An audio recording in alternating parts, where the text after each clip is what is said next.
Palavra da Verdade, com Hernandes Dias Lopes.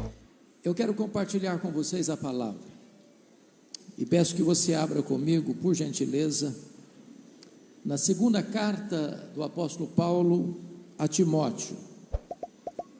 Segunda carta de Paulo a Timóteo, capítulo 4, versos 9 a 18.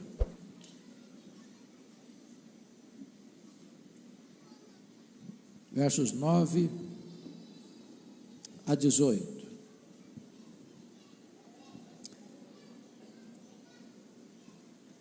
Paulo escreveu esta carta já no corredor da morte. Já estava sentenciado à morte, aguardando o dia da sua execução. E ele escreve para o seu discípulo, Timóteo, que era pastor em Éfeso. E ele diz assim: procura vir ter comigo depressa, porque Demas, tendo amado o presente século, me abandonou e se foi para Tessalônica. Crescente foi para Galácia, Tito para Dalmácia, somente Lucas está comigo. Toma contigo Marcos e traze-o, pois me é útil para o ministério. Quanto a Tíquico, mandei-o até Éfeso. Quando vieres, traz a capa que deixei em Trode, na casa de Carpo, bem como os livros, especialmente os pergaminhos. Alexandre, o latoeiro, causou-me muitos males. O Senhor lhe dará paga segundo as suas obras. Tu guarda-te também dele, porque resistiu fortemente às nossas palavras. Na minha primeira defesa, ninguém foi a meu favor, mas todos me abandonaram. Que isso não lhe seja posto em conta, mas o Senhor me assistiu e me revestiu de forças, para que por meu intermédio a pregação fosse plenamente cumprida e todos os gentios ouvissem, e fui libertado da boca do leão. O Senhor me livrará também de toda obra maligna, e me levará salvo para o seu reino celestial. A Ele glória, pelos séculos dos séculos. Amém. Não há dúvidas de que Paulo foi certamente o maior missionário da igreja primitiva, o maior teólogo do cristianismo, o maior plantador de igrejas da história do cristianismo, o maior escritor do Novo Testamento. Dos 27 livros do Novo Testamento, ele escreveu 13. Este homem desbravou os rincões do Império Romano, plantando igrejas nas mais diversas províncias: Galácia, Macedônia, Acaia, Ásia Menor. Este homem deixou a marca do evangelho por onde passou, fez discípulos das nações, e agora está encerrando a sua carreira, já velho, doente, cheio de cicatrizes, preso pela segunda vez em Roma, acusado de um crime que não praticou, abandonado pelos seus irmãos, julgado e condenado à pena de morte. Agora ele está no corredor da morte, aguardando o dia da sua execução, mas ainda tem princípios a ensinar ao seu discípulo, o jovem Timóteo, tímido, jovem, doente, que estava à frente de uma das mais estratégicas igrejas do Novo Testamento, a igreja de Éfeso. Vocês bem sabem que este homem ficou preso em Roma 2 vezes. Na primeira prisão, 61, 62, a segunda prisão, 66, 67. Na primeira prisão, ele tinha regalias, estava preso numa casa alugada. Na segunda prisão, ele foi jogado numa masmorra mamertina, lugar úmido, frio, insalubre, de onde as pessoas saíam leprosas ou para o martírio. Na primeira prisão, ele orou para sair, ele pediu oração para sair, e de fato saiu. Na segunda prisão ele não ora para sair, não pede oração para sair, porque ele sai da prisão para o martírio. Na primeira prisão ele foi preso como um apóstolo, um pregador do evangelho. Na segunda prisão ele é preso, acusado de ser um malfeitor, um criminoso. Este homem está preso pela segunda vez, porque o terrível e hediondo crime do incêndio de Roma, no dia 17 de julho do ano 64, foi imputado a ele, como líder dos incendiários. E a igreja enfrenta um massacre em virtude disso. Por ser ele o grande líder do cristianismo no Ocidente, ele é procurado, ele é caçado, ele é preso. E a sua prisão tem efeitos colaterais. O primeiro deles está aí no capítulo 2, versículo 9. Ele diz para Timóteo: Timóteo, você sabe que por amor ao evangelho, por causa do evangelho, eu estou sofrendo até algemas como malfeitor. Eu não sei se você já parou para pensar nisso.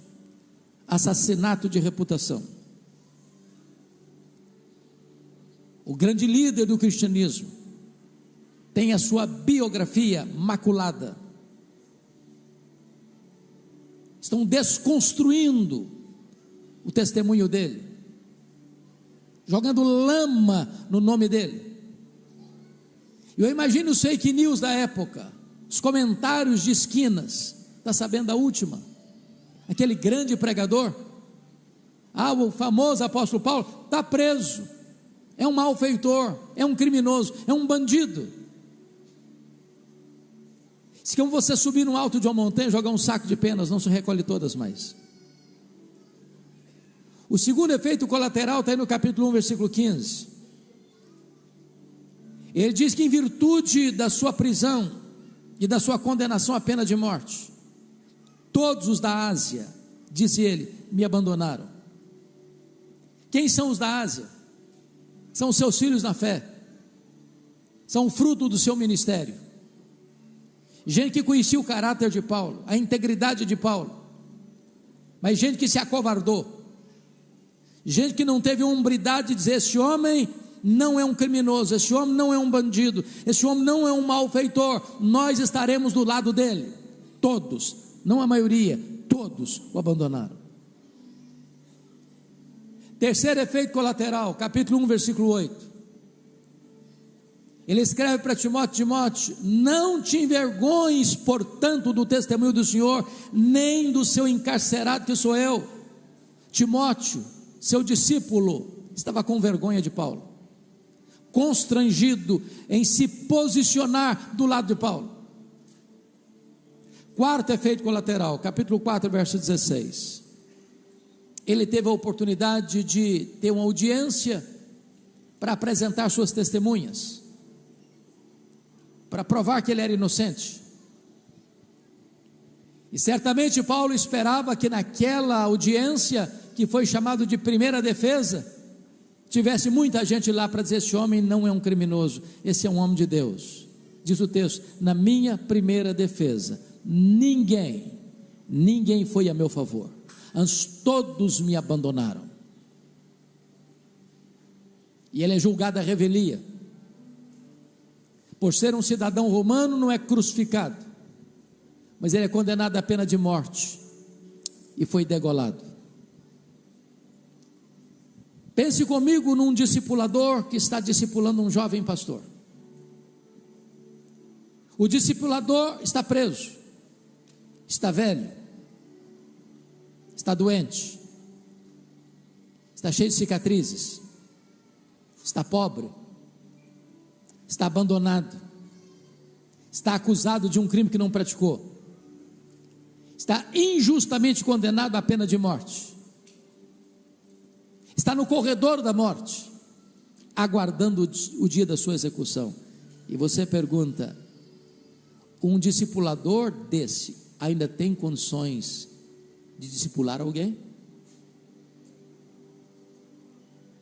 Ele ainda tem estrutura para passar ensinamentos?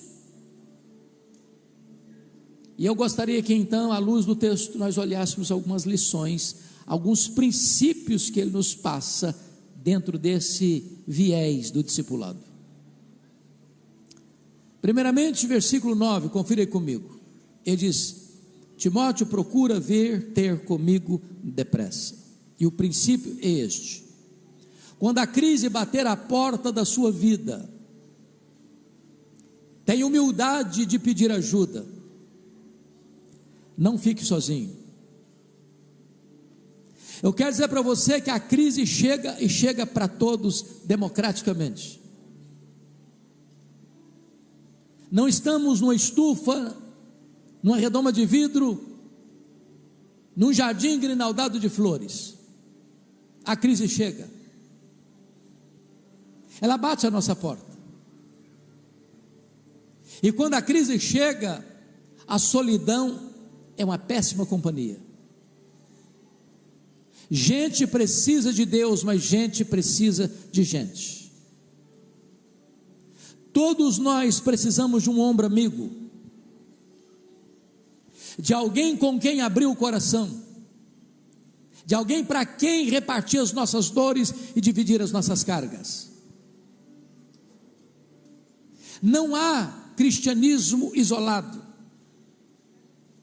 não há ovelha sem rebanho, não há ramo fora do tronco da videira. Todos nós precisamos de um ombro, de alguém para quem você possa dizer: venha ter comigo depressa. Eu pergunto a vocês nesta noite: quem são seus amigos? Para quem você abre o coração? Com quem você reparte as suas dores mais profundas? Um dos fenômenos para mim mais tristes dos últimos anos é a quantidade de pastores que têm cometido suicídio. E a pergunta é: meu Deus, por quê? Ele não encontrou um amigo, um conselheiro, um discipulador, alguém com quem ele pudesse abrir o coração e pedir ajuda. Não se isole, não entre dentro de um casulo, peça ajuda, busque ajuda, atenda ao conselho do apóstolo Paulo. Segundo princípio que eu aprendo, está no versículo 10, ele diz: porque Demas, tendo amado o presente século, me abandonou e se foi para Tessalônica. E o princípio é esse: quando alguém decepcionar você, não faça registros de mágoas, põe o pé na estrada e continue caminhando. Isso não é se, é quando. As pessoas nos decepcionam e nós decepcionamos as pessoas.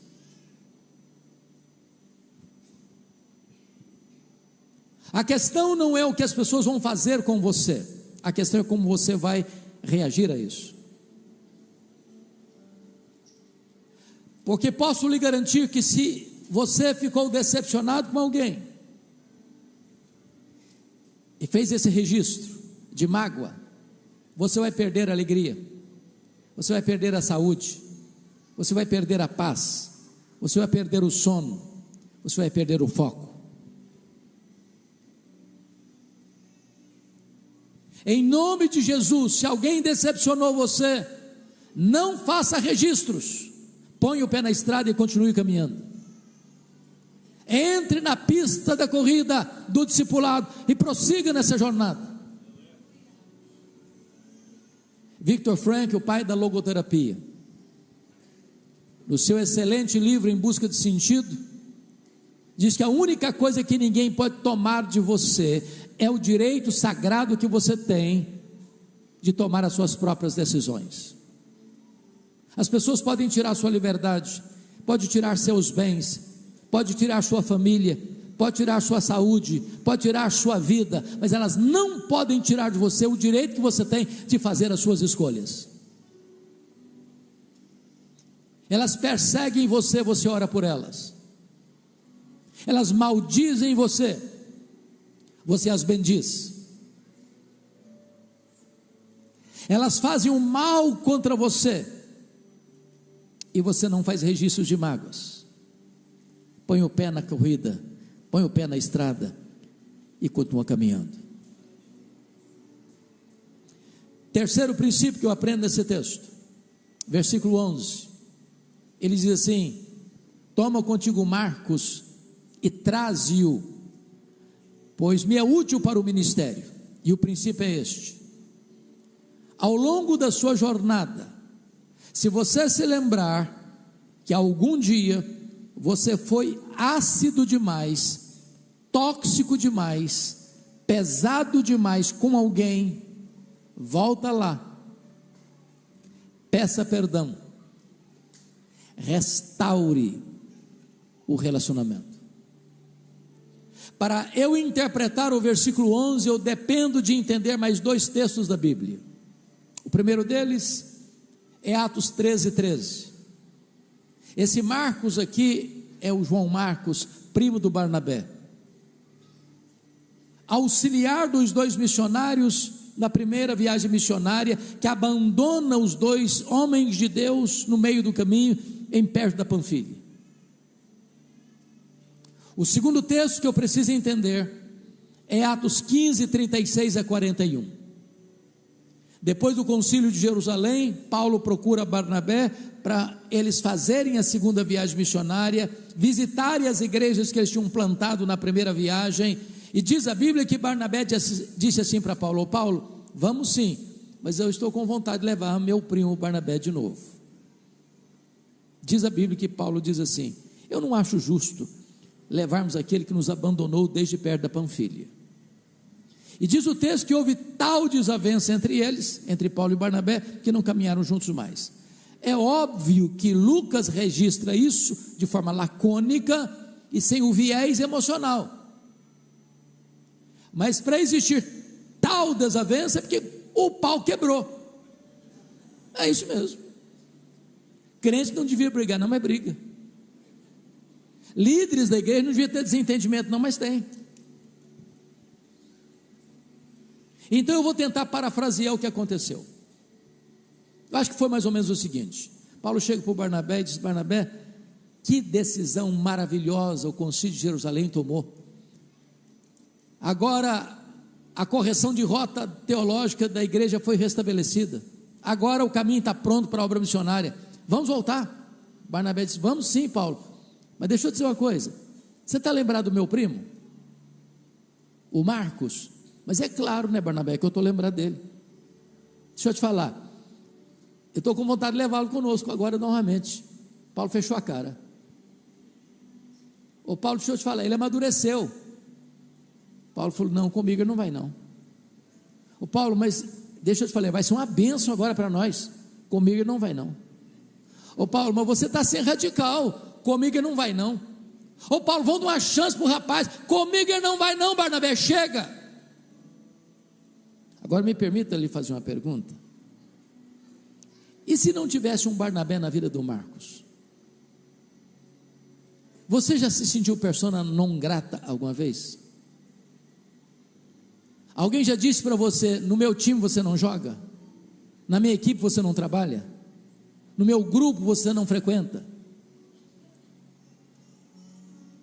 Na minha liderança não tem espaço para você? Barnabé pegou o Marcos, levou para Chipre. Mais tarde Pedro discipulou o Marcos. Marcos foi o primeiro evangelista a escrever. O primeiro evangelho não é Mateus, é Marcos.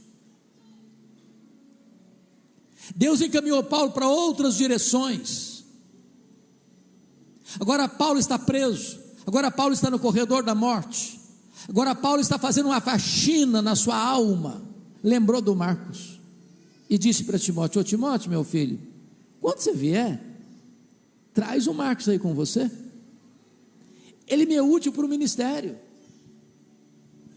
Sabe o que Paulo está nos ensinando aqui? Você nunca é tão grande como quando você é humilde. Paulo está nos ensinando que você não perde a autoridade espiritual ao reconhecer um erro e pedir perdão. Paulo está nos ensinando aqui que ninguém está preparado para viver e ninguém está preparado para morrer, deixando pessoas feridas pelos caminhos da vida. Paulo está nos ensinando aqui que o verdadeiro discipulado passa pelo perdão. Você precisa construir pontes de reconciliação onde um dia você cavou abismos de mágoas. Volta lá.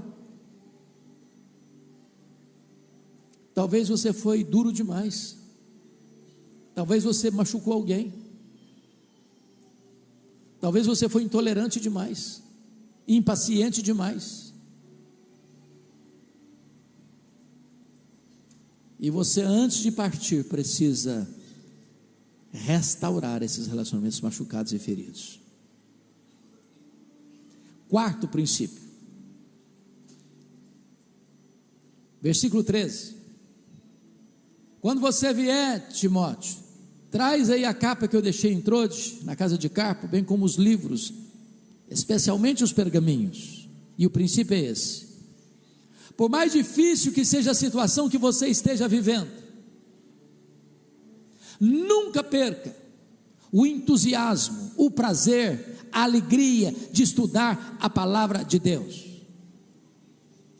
Os pergaminhos eram as cópias da Bíblia que Paulo tinha. Meus irmãos, Paulo estava numa masmorra escura, úmida, fria.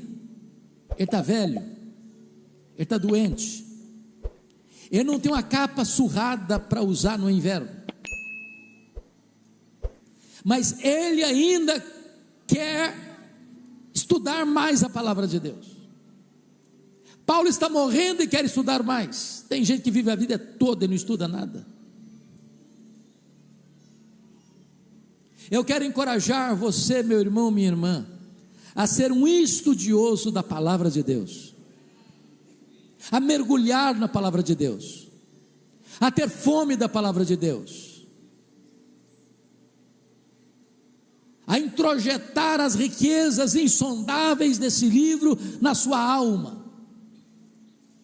a fim de que você pense de acordo com a palavra de Deus, a fim de que você fale de acordo com a palavra de Deus, a fim de que você haja de acordo com a palavra de Deus, a fim de que você haja instruído pela palavra de Deus, a fim de que a palavra de Deus seja o norte da sua vida. Eu não sei se vocês concordam comigo,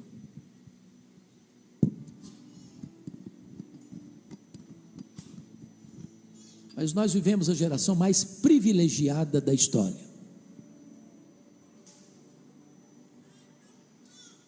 É a nossa geração que viu essa transição. Quando eu fui para o seminário em Campinas, em 1978, eu tinha uma maquininha de escrever Letera 32. Era um sucesso. Um sucesso. Quando eu vi o primeiro computador na vida, eu já era pastor há muitos anos. O meu primeiro computador era potentíssimo. Ele tinha 2 gigas. Pensa num negócio extraordinário. Quando eu fiz seminário, o livro base de teologia não tinha em língua portuguesa. Hoje, você acessa qualquer coisa que você quiser com um clique de um dedo. Hoje você pega um texto bíblico e pede a IA para lhe dar um esboço, ele te dá um esboço extraordinário. Hoje você tem Bíblia de estudo para criança, para adolescente, para jovem, para adulto, para casado, para descasado, para empresário, para empregado, de todo jeito que você quiser. E ao mesmo tempo nós estamos vivendo uma geração analfabeta da Bíblia. Não há discipulado sem Bíblia. Não há crente forte sem Bíblia. Não há igreja saudável sem Bíblia. E eu quero encorajar fortemente você, não importa a circunstância, estude a palavra, estude a palavra, estude a palavra, estude a palavra. Quinto princípio, confira comigo aí o versículo de número 14. Alexandre o latoeiro causou-me muitos males, o Senhor lhe dará paga segundo as suas obras. Tu guarda-te também dele, porque ele resistiu fortemente às nossas palavras. E o princípio é este: quando alguém deliberadamente fizer um mal a você, tome a decisão de perdoar e entregue essa causa para Deus. Irmãos, uma coisa é alguém estar chateado com você e você nem está sabendo disso. Eu não sei se vocês já chegaram naquele nível espiritual que ninguém mais fala mal de vocês. Talvez vocês já chegaram, eu não estou sabendo. Mas pastor Lipão, de vez em quando eu tomo alguns sustos na igreja. Eu chego, alguém me puxa do lado e diz: vem cá, eu estou muito chateado com o senhor. E eu disse: mas por quê? O senhor está lembrado daquele dia? Eu falei: não estou. Aquele dia que o senhor chegou? Eu falei: também não estou. Que o senhor falou com fulano, com beltrano, com ciclano, e passou reto e não falou comigo. E a pessoa pensou que você fez isso de forma intencional, e ficou magoada. E pode ser verdade, você passou em um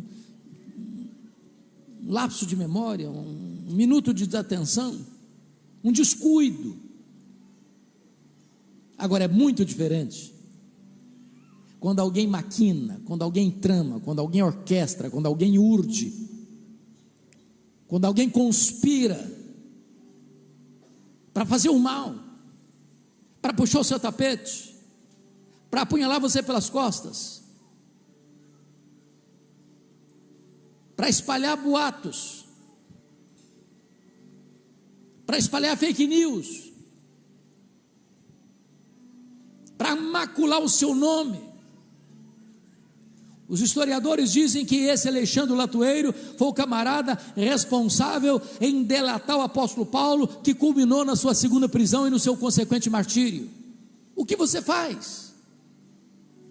Quando alguém fala mal de você, quando alguém faz mal para você, o que você faz? Dá o troco? Paga na mesma moeda? Bom, crente não faz essas coisas, né, meus irmãos? Ou faz? Talvez você nem faça, mas você pensa: fulano, eu não vou fazer não, mas o seu dia vai chegar, e quando o seu dia chegar, a minha vitória vai ter sabor de mel.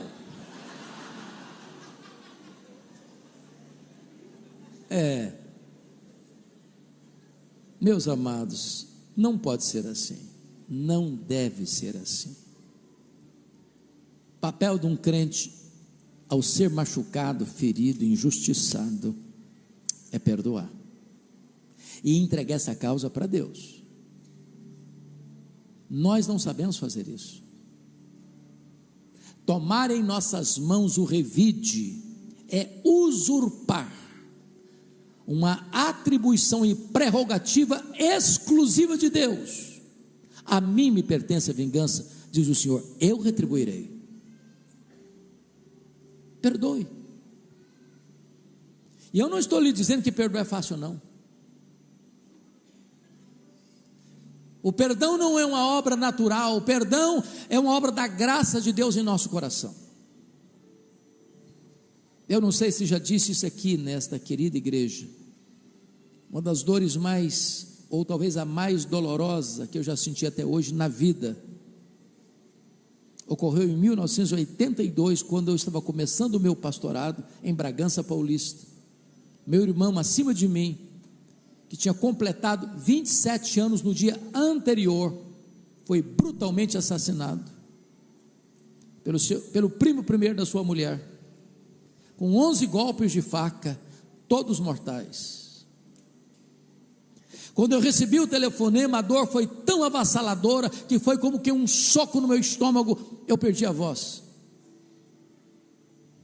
Mas me lembro que a primeira palavra que Deus botou na minha boca foi esta: eu perdoo o assassino. Eu não tinha outra opção. Ou perdoava ou adoecia, ou perdoava ou minha vida transformar-se no inferno, ou perdoava ou teria que abandonar o ministério. Mas eu quero lhes dizer que o perdão é maior que o ódio. O perdão cura, o perdão liberta, o perdão restaura. O perdão é a asepsia da alma, é a faxina da mente, é a alforria do coração. Então, se alguém machucou você na história da sua vida, tome a decisão de perdoar e entregar esta causa para Deus. Sexta lição, versículo 16. Na minha primeira defesa, ninguém foi a meu favor, mas todos me abandonaram. Que isso não lhe seja posto em conta. E o princípio é esse: se um dia você chegar a uma situação tão difícil, tão dolorosa, que as pessoas que caminharam com você virem as costas para você, que as pessoas que conhecem você e sabem da sua integridade, mesmo assim acusem você, se chegar um momento tão doloroso que alguém sentencie você injustamente, e você padeça a injustiça dos homens, saiba de uma coisa: Deus nunca vai desamparar você. É o que Paulo menciona no versículo 17: mas o Senhor me assistiu e me revestiu de forças. Os homens podem nos decepcionar, Deus jamais. Os homens podem nos abandonar, Deus jamais.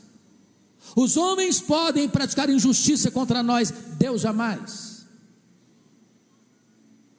Se lhe faltar assistência da terra, não lhe faltará assistência do céu. Se lhe faltar a ajuda dos homens, não lhe faltará o socorro divino.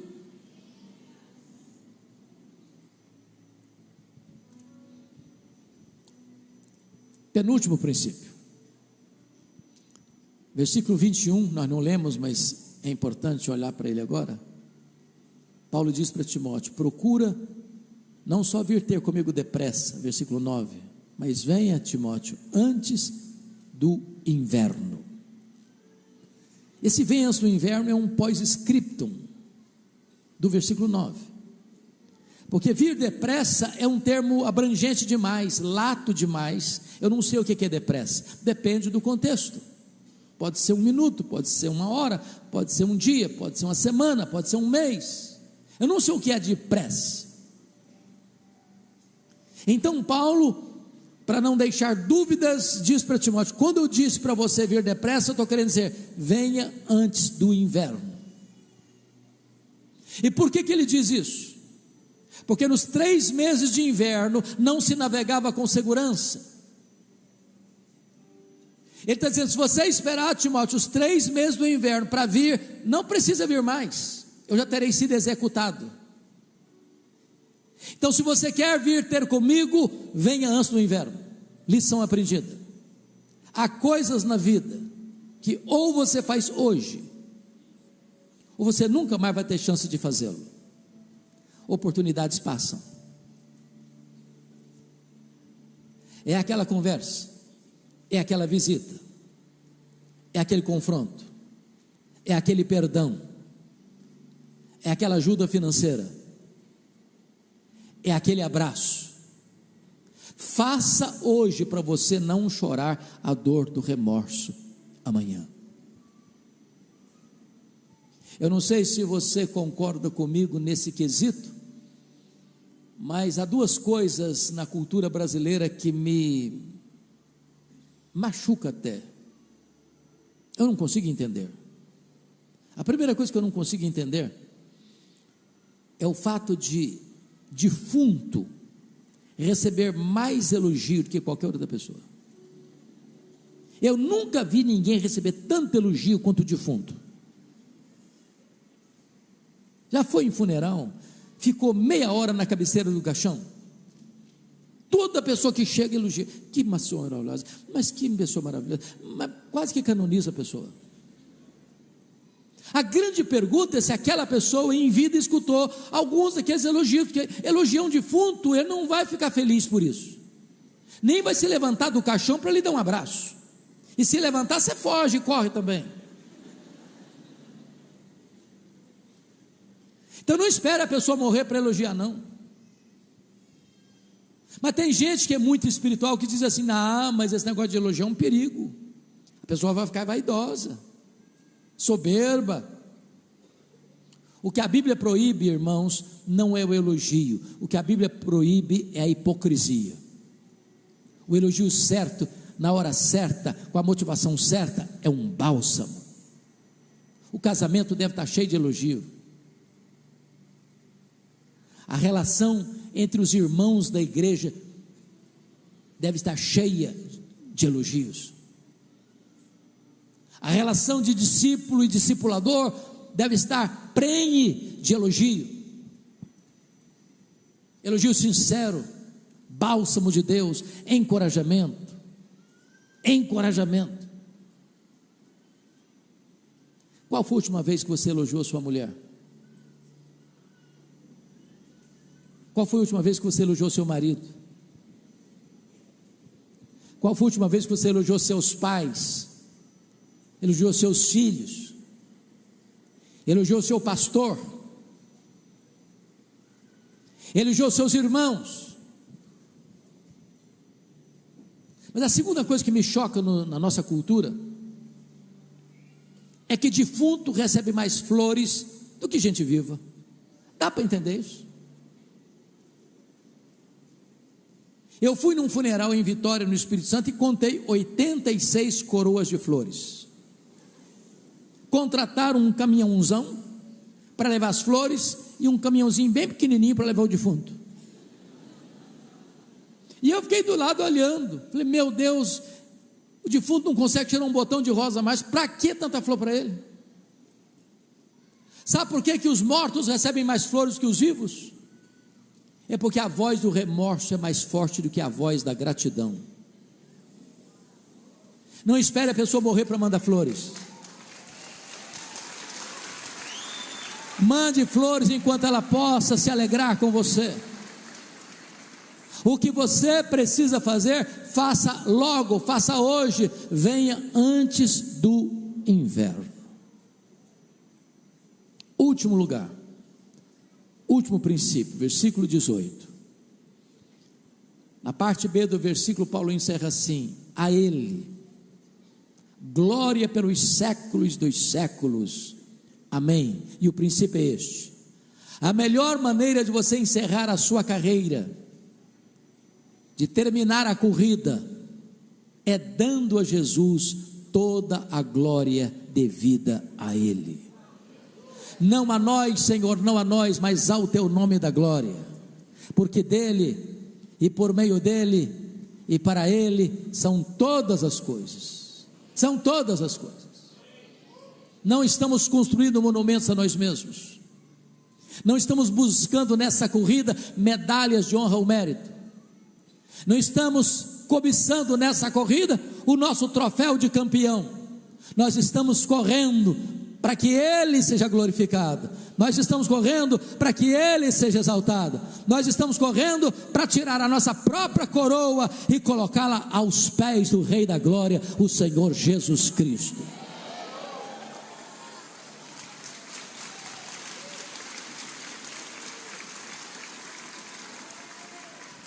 É por isso que esse homem encerra a sua jornada, olhando para trás, no versículo 7 deste capítulo 4, e diz: combati o bom combate, completei a carreira, guardei a fé.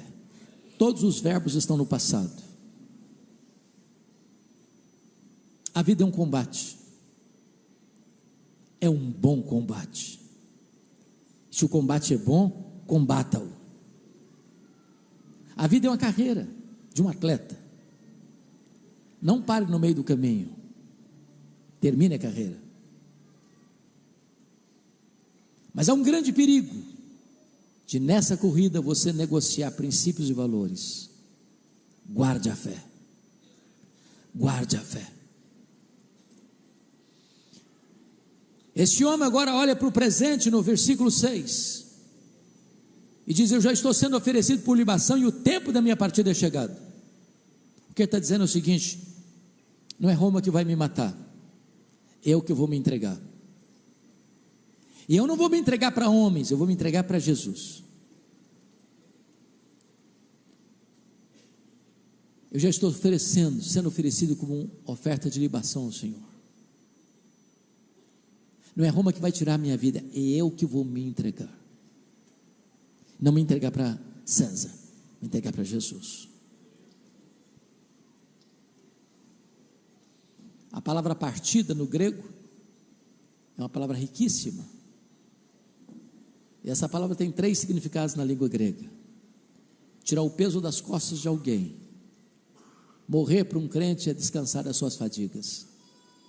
Segundo, essa palavra significava desatar um bote para atravessar para o outro lado do rio. A morte para um crente é a última viagem rumo às praias áureas da eternidade. Terceiro, essa palavra significava afrouxar as estacas de uma barraca, levantar acampamento e mudar para sua casa permanente. Morrer para um crente é mudar de endereço, é ir para a casa do Pai. Paulo não está com medo de morrer, porque sabe quem tem crido e sabe para onde está indo. Mas ele fecha agora, olhando para o futuro, no versículo 8, diz: já agora a coroa da justiça me está guardada, a qual o Senhor reto juízo me dará naquele dia, e não apenas a mim, mas a todos quantos amam a sua vinda. Sabe o que ele está dizendo? Eu estou indo para o martírio, mas na verdade, Roma só pode tirar a minha vida. Eu não temo aquele que só pode tirar a minha vida. Então eu estou na verdade indo para a cerimônia de subir ao pódio,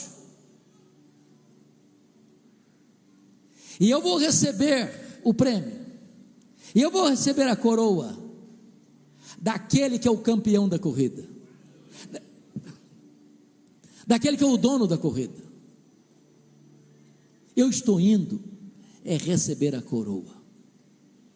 Eu estou indo para ser homenageado por aquele que me amou e me salvou e caminhou comigo toda a jornada da carreira.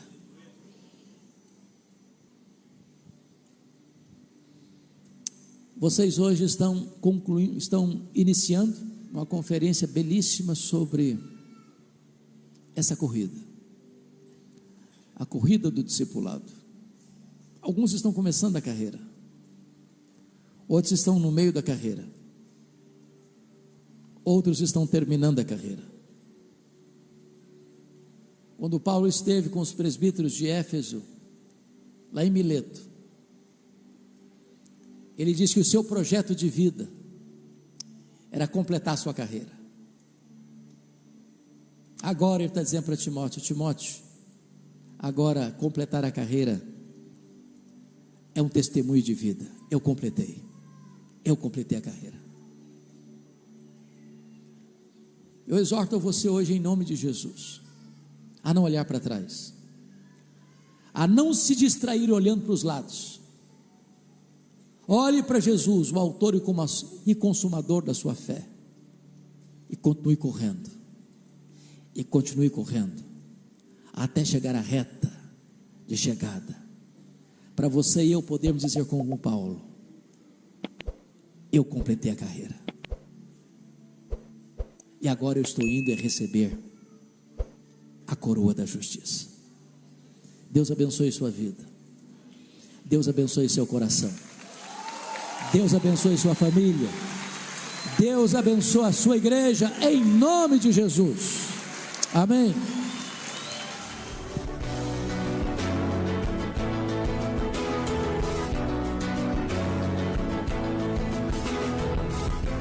Palavra da Verdade, com Hernandes Dias Lopes.